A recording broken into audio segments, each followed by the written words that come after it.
Een viswinkel in Verwert, aan de Haatstraat in het dorp, opent 4 april een vissportzaak. Het is een webshop die uit de hand is naar een fysieke winkel.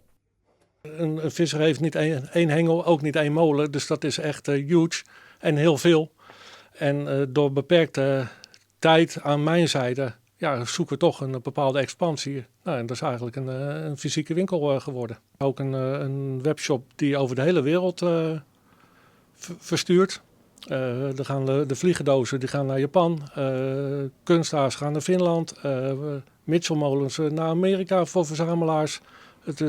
Nederland, België, Frankrijk, Spanje, te kust en te keur waar het naartoe gaat.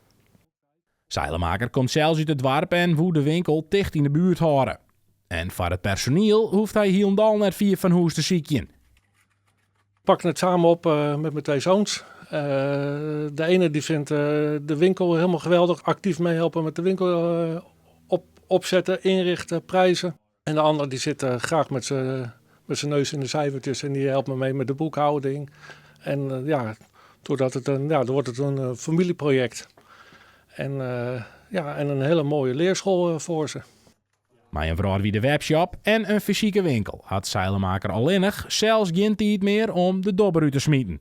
Nee. We genieten in volle teugen van het plezier van de andere mensen.